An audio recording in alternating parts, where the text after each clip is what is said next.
ikaze kuri televiziyo yanyu mukunda cyane iri Gospel TV, akaba ari televiziyo yashyizweho kugira ngo ijye ibafasha kuba mwakurikirana ibiganiro by'abahimbyi bahimba indirimbo zihimbaza Imana, kuba mwakurikirana ivugabutumwa aho tuzajya tubazanira abavugabutumwa batandukanye.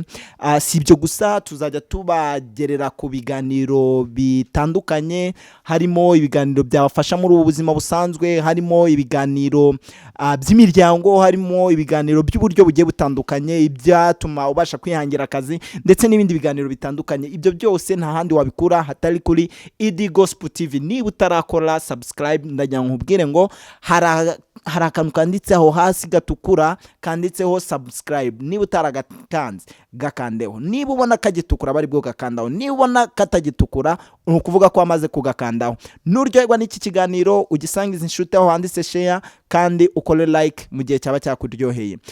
Nkuko twakunze kubamenyesha tukabibabwira, uyu munsi tugiye kubazanira noneho ikiganiro kijyanye n'umuryango.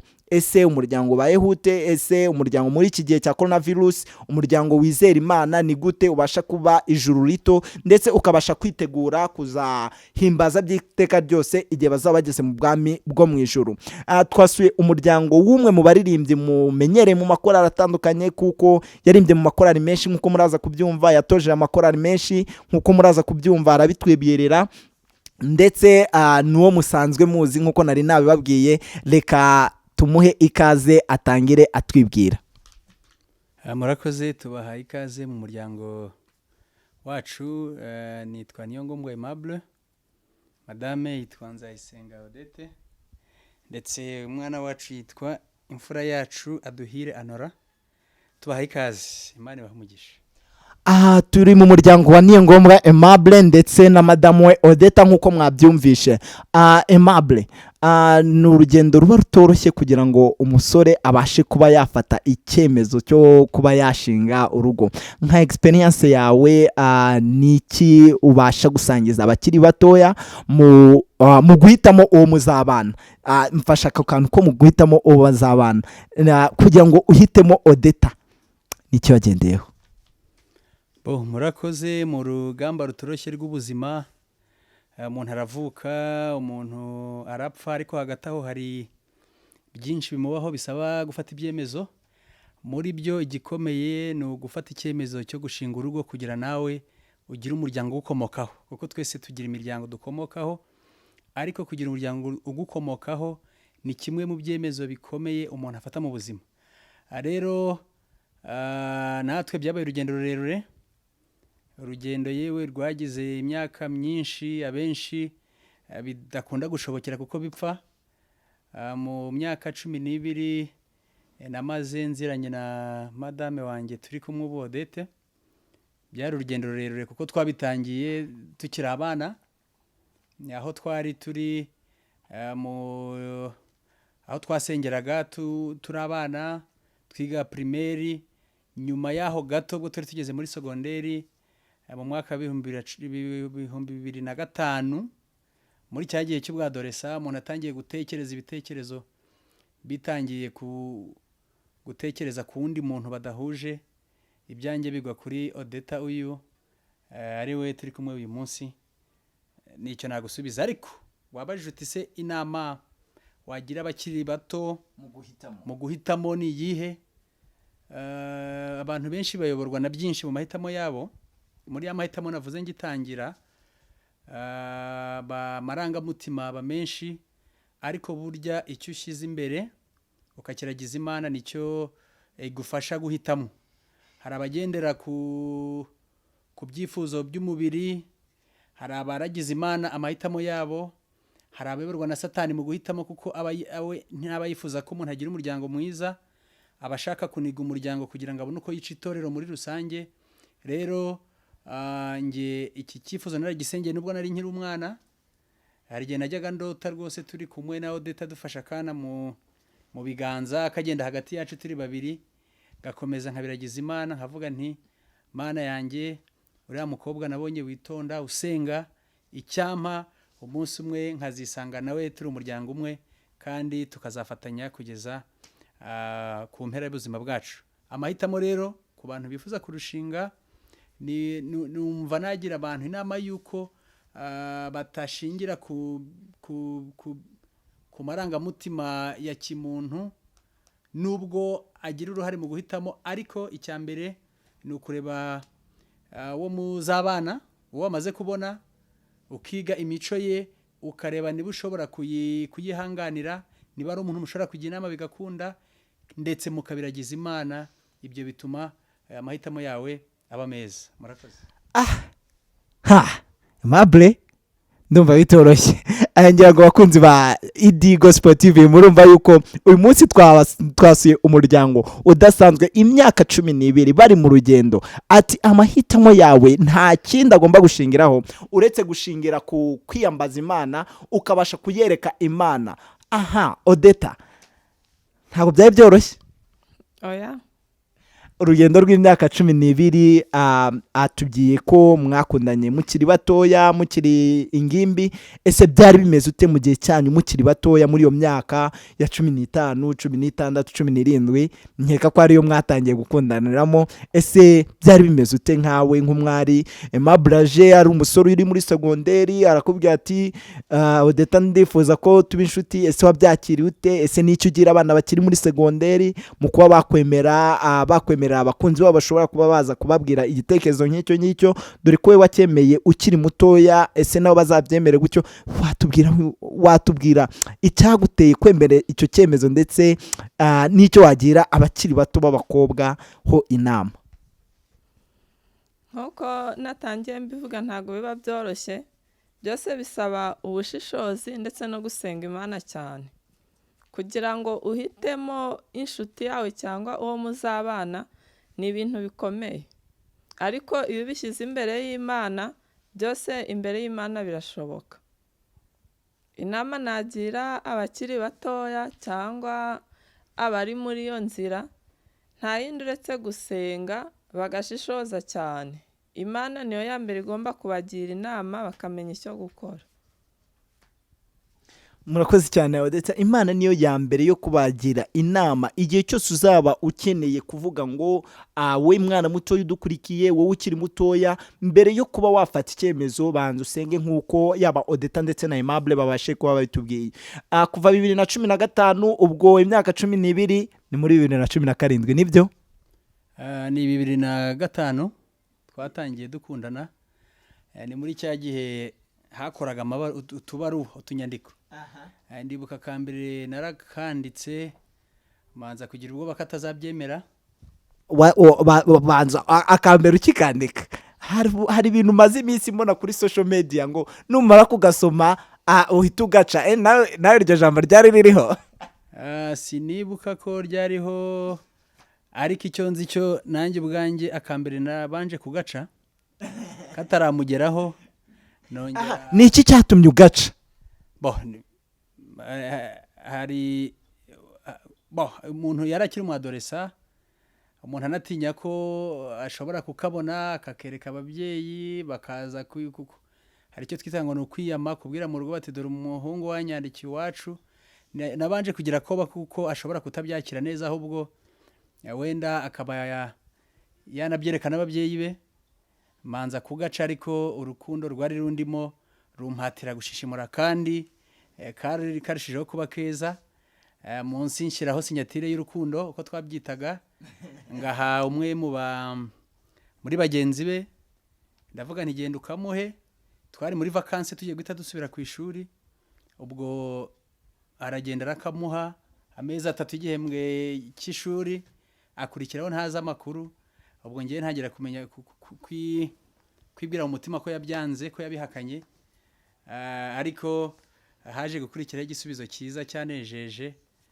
Nko mu kwezi kwa 8 kwa 2005 ari nabwo twafashe umwanzuro wo gukundana, kugeza 2017 tariki 12 z'ukwa 11, ubwo imiryango, inshuti, abavandimwe batugaragiye, tugahurizwa hamwe mu rusengero. Kuva icyo gihe kugeza ubu ngubu imyaka igiye kukaba 3, yiyongera kuri 12, twamaze dukundana bisanzwe turambagizanya.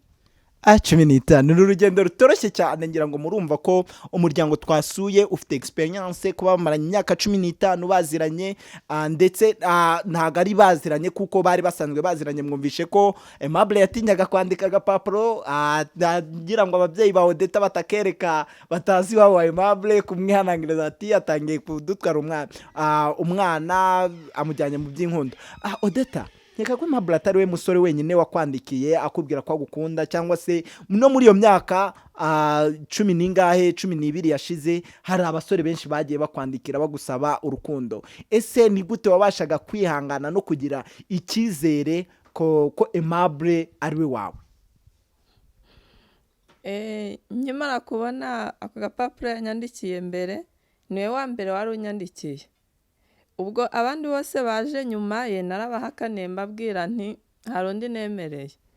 Kuva uwo munsi nari namwemereye ari uko namugiriye icyizere kuko byari bigaragara. Niyo mpamvu navuze nta wundi nzemerera, niwe wenyine. Urukundo rwabo barwubakiye kuri Yesu, yaba Odette akarusengera, yaba Aimable akarusengera, ndetse nyuma y'imyaka 12 rubasha kuba intsinze. Ngira ngo ngaruke ku bihe turimo bya coronavirus. Muri iyi minsi bigaragara yuko insengero zarafunzwe, benshi ntibakijya guterana, niyo zafungurwa ku mabwiriza mashya nuko hari benshi n'ubundi bazaguma gusengera mu rugo, kandi koko turabizi Imana iba hose. Ni nk'izihe mbogamizi mubona kuba zaba ziba mu materaniro yo mu rugo? Ese murayakora cyangwa namwe harabo numvishe bavuga ngo bariryamiye barabireka, cyangwa namwe mwariryamiye murabireka? Bimeze ute muri uyu muryango? Murakoze. Gihe turimo cy'icyorezo cya coronavirus ni gihe cyagoye abantu benshi, cyayishe gahunda nyinshi, harimo n'iya gahunda zijyanye no gusenga. Ariko nubwo bimeze bityo, twagize umwanya mwiza wo kwicara mu miryango tukiga ijambo ry'Imana. Twagize umwanya mwiza wo kwigisha abana bakiri bato byinshi turi kumwe, cyane cyane mu gihe twese tutari twemerewe gusohoka mu ngo. Abana baraprofise, ababyeyi bafite abana bakiri bato bakeneye kwiga bitandukanye.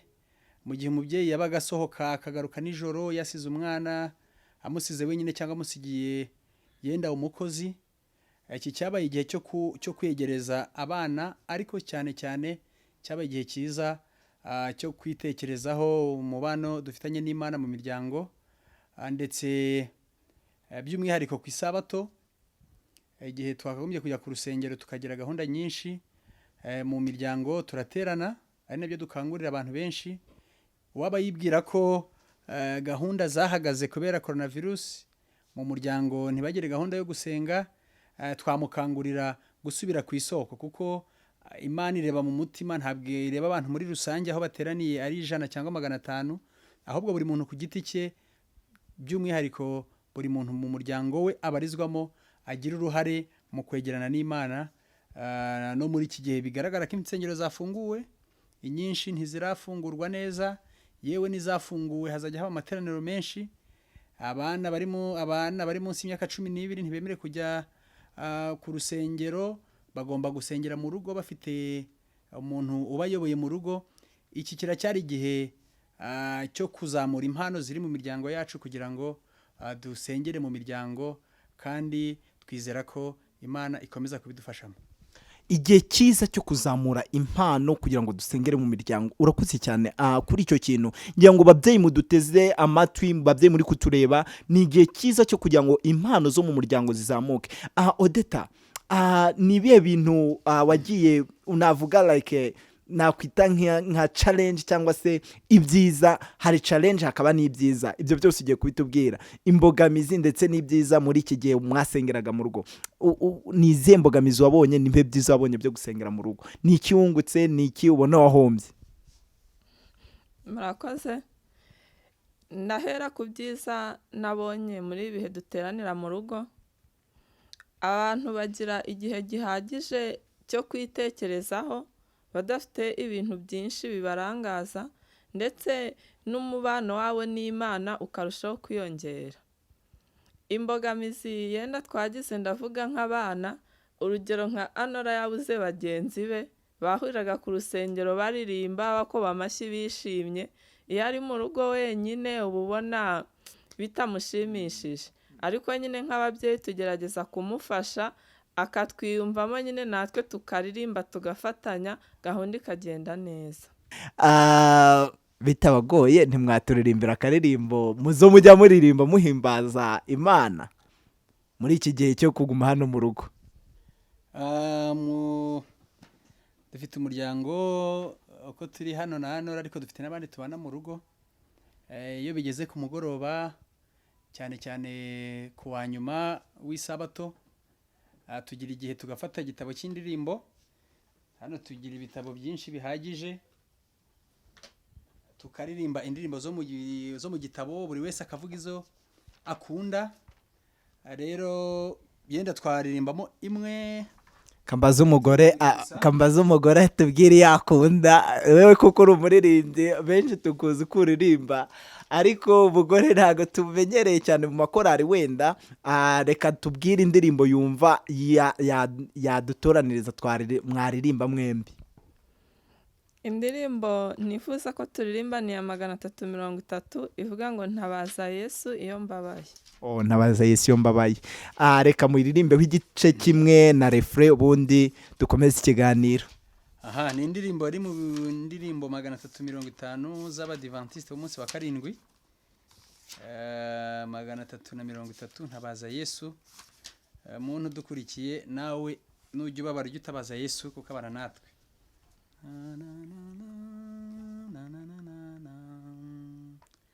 Ntabaza Yesu iyo mbabaye, ankiza imibabaro yanjye, muri iyo mibabaro ntampana, ahubwo arantabara rwose. Ntabaza Yesu kuko ntacyo nakwishoboza. Ntabaza Yesu iyo za Yesu gusa niwe wamfasha. Muraririmba. Ngira ngo Aimable wumvishe ko Odette nawe akeneye kujya muri korali. Ese ubundi Odette nta makorali waririmbyemo? Mperuka kuririmba muri korali nkiri umukobwa i Nyamirambo, muri korali ya Mifemu. Niyo korali yonyine waririmbyemo? Niho mperuka kuririmba, ariko na kera nkiri umwana nabaga mu makorali y'abana. Inama nagira abasore bakiri bato ndetse n'abagabo bo mu kigero cyanjye, ni uko amahitamo menshi mu muryango nibo aturukaho. Amahitamo ayobowe na Satani ajyana umuryango habi. Amahitamo ashyigikiwe n'Imana twabanje gusenga atuma umuryango uba mwiza. Rero icyo mbagira ni uguhitamo neza, guhitamo ibitekerezo biyobowe n'Imana, kugira ngo imiryango tureberera, imiryango dukomokaho n'abadukomokaho, dukomeze kubagira umumaro mu by'umubiri ndetse no mu bya mwuka. Urakoze cyane. Amahitamo meza nayo duhitamo twabanje gusenga. Reka Odette dusengere dusoza ikiganiro. Turagushimiye Uwiteka Mana dukunda, tugushimiye urukundo rwawe n'imbabazi biduhoraho buri munsi. Izina ryawe rishimwe. Mwami Mana, ubuzima bwacu buri mu biganza byawe. Ndagusaba kugira ngo utuyobore, udukoreshe, ibyo ukunda n'ibyo ushima ari byo bibaho, mu izina rya Yesu. Amen.